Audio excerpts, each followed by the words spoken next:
कि जो वर्तमान चीफ जस्टिस हैं, इनके पिताजी सुप्रीम कोर्ट के चीफ जस्टिस रहे, तो इन्हें क्यों चीफ जस्टिस बनाएगा? फिर तो इन्हें भी नहीं बनाना चाहिए। अगर यही बात है, ये बात है, तो ये बात तो सब पर लागू होनी चाहिए। शेड्यूल कास्ट पे लागू क्यों होगी? ये एससी एसटी पर लागू क्यों होगी? ये तो सभी पे लागू होनी चाहिए कि आपके पिताजी चीफ जस्टिस थे, उनको एक बार फायदा मिल गया, आपको क्यों मिलना चाहिए भाई? और क्या इस देश में मात्र तकरीबन 350-400 ही परवान है कि उन्हीं में से हाईकोर्ट जज बनेंगे, उन्हीं में से सुप्रीम कोर्ट जज बनेंगे? क्या ये अघोषित आरक्षण नहीं है कि अपने आप के लिए उन्होंने फिक्स कर रखा? क्योंकि हाईकोर्ट जजेस की रिकमेंडेशन कौन करता है? सुप्रीम कोर्ट के टॉप मोस्ट के 5 जजेस। तो आप अंधा बांटे रेवड़ी फिर अपने दे, ये वाली बात होगी। जो काम पॉलिटिशियंस करते थे समाज को बांटने का, अपनी राजनीति करने का, वो काम सुप्रीम कोर्ट कर रही है। तो ये फैसला जो आया है, ये फैसला एससी एसटी का जो आरक्षण है, उस आरक्षण में वर्गीकरण किया गया, उपवर्गीकरण जिसे बोला गया है। मान लीजिए ऐसे माने कि जैसे जो जातियां शेड्यूल कास्ट में हैं, उन जातियों को उनकी संख्या के अनुपात में अब इस आरक्षण में बांटा जाएगा। किसी को आधा % मिलेगा, किसी को 0.1% मिलेगा, किसी को 0.25%, 2%, ऐसे जो मिलेगा, इस तरह से बांटा गया है। बांटने का ये आदेश है। और इसके पीछे जो कारण दिया गया है, वो कारण दिया गया है, बड़ा अजीब कारण है। वो कारण है कि इन समाजों में, यानी जो एससी के समाज हैं, इनमें आपस में भी एक दूसरे में ऊंच नीच की भावना है, इसलिए ये सब अलग अलग है। और जो कहा गया है वो ये कि संविधान का अनुच्छेद 14, 15, 16 इस फैसले से प्रभावित नहीं होता, यानी समानता का जो अधिकार है वो इस फैसले से प्रभावित नहीं होता। अनुच्छेद 341, 345 उसकी भी बात इसमें की गई है, बड़ा डिटेल में फैसला है। फैसला ये बहुत अजीब सी स्थिति है साथियों कि ये जो फैसला है माननीय सुप्रीम कोर्ट ने, मैं पूरे विश्वास के साथ ये बात कह सकता हूं कि जमीन पर जो स्थिति है, जमीन की जो सच्चाई है, जो फैक्ट हैं, जो आंकड़े हैं, उनको जाने बिना, उनको कलेक्ट किए बिना ये फैसला सुप्रीम कोर्ट ने दिया है। और मैं कह सकता हूं कि यह फैसला गैर संवैधानिक फैसला है, संविधान के विरुद्ध यह फैसला है। संविधान के जो आदेश हैं, निर्देश हैं, जो उसकी व्यवस्थाएं हैं, उनको एक साइड में करके उसका नाम लेकर कि यह संवैधानिक है, यह कहकर यह फैसला दिया गया है, जो पूरी तरह से असंवैधानिक है। बड़ी बात यह है कि बंटवारा जो किया गया है, क्या संविधान निर्माताओं और संविधान सभा ने जो 2-2.5 साल तक जबरदस्त तरीके से हर एक अनुच्छेद, उसके उप अनुच्छेद पर जबरदस्त बहस हुई, उसके बाद इन सारी चीजों को मान्यता दी और शेड्यूल कास्ट कैटेगरी में जिन जातियों को रखा उनकी स्थिति बिल्कुल एक ही जैसी थी, तभी उनको एक कैटेगरी में रखा। ठीक इसी तरह से एसटी में जिन जातियों को रखा उनकी स्थिति एक जैसी थी, तभी उनको एक कैटेगरी में रखा। और ठीक इसी तरह से ओबीसी की जो स्थिति थी उनको एक कैटेगरी में रखा। सामाजिक आर्थिक स्थिति उनकी ऐसी ही थी। सामाजिक आर्थिक स्थिति ही आरक्षण का आधार भी है, सामाजिक और शैक्षणिक स्थिति ही आरक्षण का आधार है।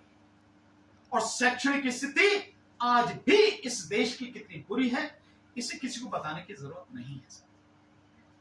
इन सारी चीजों को देखे बिना सुप्रीम कोर्ट का यह फैसला है।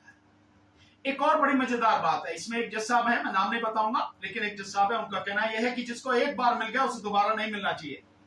तो मैं ये जानना चाहता हूं कि जो वर्तमान चीफ जस्टिस हैं, इनके पिताजी सुप्रीम कोर्ट के चीफ जस्टिस रहे, तो इन्हें क्यों चीफ जस्टिस बनाएगा? फिर तो इन्हें भी नहीं बनाया चाहिए। अगर यही बात है, ये बात है, तो ये बात तो सब पर लागू होनी चाहिए। शेड्यूल कास्ट पे लागू क्यों होगी?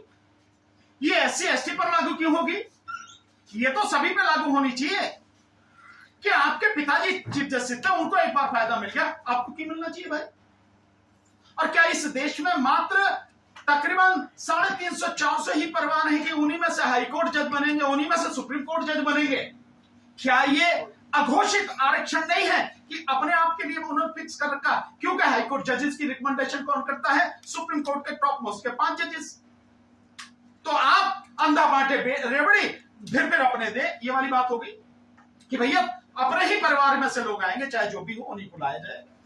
और ज्यादा सरकार कुछ करती है हल्ला मचता, तो एक आध कहीं को किसी तो ले लो, उसको जो है दिखाने की कोशिश में तुम्हें तो लिया जा रहा। ये स्थिति खतरनाक स्थिति है। जो काम पॉलिटिशियंस करते थे समाज को बांटने का, अपनी राजनीति करने का, वो काम सुप्रीम कोर्ट कर रही है। अफसोस की बात, क्या सुप्रीम कोर्ट सरकार के हाथ का खिलौना बन गई? मैं सवाल ये पूछना चाहता हूं कि ऐसा है क्या? क्या अटॉर्नी जनरल साहब ने और सॉलिसिटर जनरल ने जो आर्गुमेंट किए, उसी लाइन पे ये जजमेंट है? तो क्या ये माना जाए कि जो सरकार चाहती है वही सब कुछ कर दिया? और सरकार अगर ये आर्गुमेंट कर रही है, अटॉर्नी जनरल और सॉलिसिटर जनरल जो है वो ये आर्गुमेंट कर रहे हैं कि नहीं, इसमें सब डिवीजन होना चाहिए, तो साफ ही है कि सरकार भी यही चाहती है और सुप्रीम कोर्ट ने उस पर मोहर लगा दी कि बांटो इनको। तो ये समाज को तोड़ने की, बांटने की स्थिति है। और अगर आप ये कहते हैं कि इनमें आपस में भी ऊंच नीच है, तो जो बंटवारा आपने कर दिया कि इसमें भी सुप्रीम कोर्ट ही शामिल है। सुप्रीम कोर्ट ने ये कह के उसको रिजर्व कर लिया कि भाई 50% से ज्यादा आरक्षण नहीं होगा, यानी 15% लोगों के लिए आपने 50.5% आरक्षण पक्का कर लिया, बिना आरक्षण दिए ही। दूसरा, यही मोदी सरकार इसे दूसरे सत्र में लेकर आई 10% आरक्षण आर्थिक आधार पर। आर्थिक आधार पूरी तरह से गैर संवैधानिक, उस आधार पर लेकर आई। सुप्रीम कोर्ट ने मोहर लगा दी। हाँ, ठीक किया तुमने भाई, किस लिए मोहर लगा दी तुमने? तुम ही तो कह रहे थे कि 50% से ज्यादा नहीं होना चाहिए, तो 10% ये दे दिया तुमने। तो टोटल आरक्षण कितना हो गया? 59.5%। मतलब जब तुम्हें अपनी बारी आई तो तुमने उसको भी वैलिड कर दिया, ठीक कर दिया। और जब शेड्यूल कास्ट की, शेड्यूल ट्राइब्स की, ओबीसी की बारी आती है, तब तुम कहते हो नहीं, इससे ज्यादा नहीं हो जाना चाहिए। तो इसका मतलब साफ है कि सुप्रीम कोर्ट में भी जो बैठे हुए लोग हैं, हालांकि हैं तो वो भी इंसान ही ना, इसी धरती के लोग हैं ना, उनकी भी कुछ जातियां हैं, उनके भी कुछ धर्म है, तो उसी आधार पर ये सब सारे के सारे काम किए जा रहे हैं। तो आपने उनके लिए कर लिया, लेकिन इनको बांट दिया। उनको क्यों नहीं बांटा? आपने क्यों नहीं बांटा कि इस देश में जो अधिकतर सीटों पर कब्जा कर रखा है वो किसने कर रखा? ब्राह्मण समाज के लोगों ने। तो क्षत्रिय समाज से कहो ना कि भैया इन्होंने कर रखा, तुम बांटते क्यों नहीं इसको?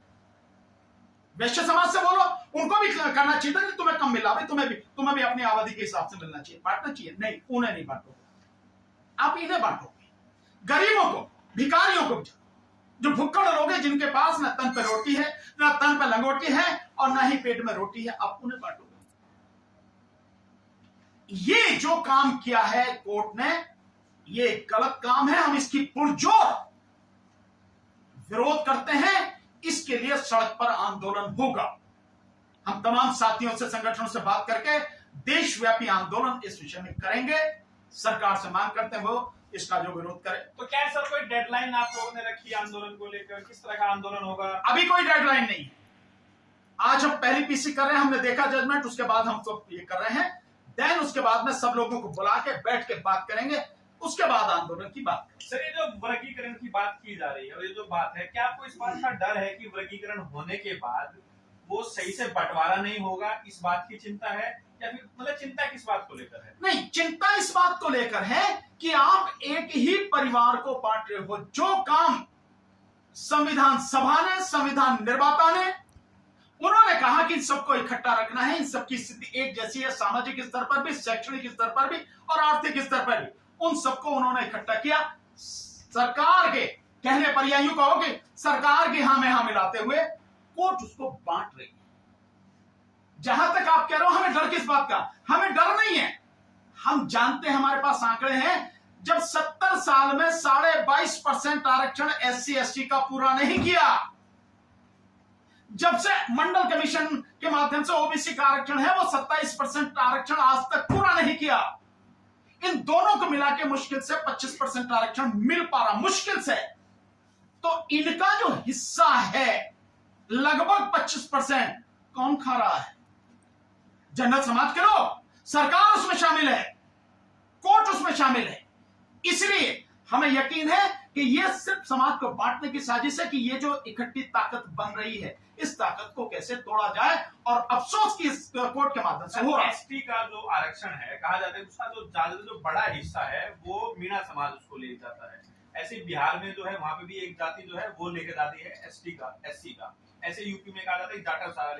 तो अगर उसमें बंटवारा होगा तो जो बाकी जो जातियां हैं, तो क्या आपको लग रहा है कि उनको नहीं मिलेगा फिर वो? नहीं, मैं ये बात कह रहा हूं कि इस बंटवारे की बात कर रहे हैं, या लोग भी इस बंटवारे की बात करते हैं जो आरक्षण के विरोध में है। मैं इस बात की कहता हूं भैया, ये सारा का सारा जो आरक्षण के अलावा बचा हुआ हिस्सा, उसमें जो है 70 से 80% ब्राह्मण क्यों ले जा रहा भाई?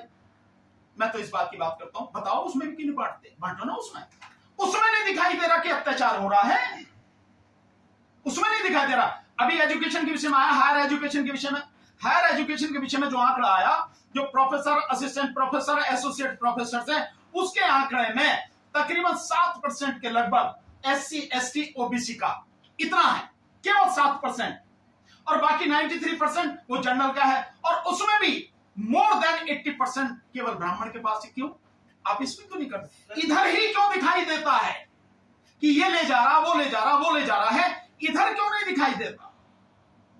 दोनों तरफ होना चाहिए। सर, विपक्ष जाति जनगणना की बात कर रहा है, लेकिन ये इस विषय पर क्या आवाज उठाएगा, आपको लग रहा है? नहीं, मैं ये मानता हूं कि मुझे नहीं पता है अभी किसी ने क्या कहा है, क्या नहीं कहा है, पर अगर किसी ने कहा है कि सुप्रीम कोर्ट का ये फैसला हम इससे सहमत नहीं है, मैं उसका स्वागत करता हूं। और अगर कोई ये कहता है कि सुप्रीम कोर्ट का फैसला सही है, तो हम उसका विरोध करते हैं।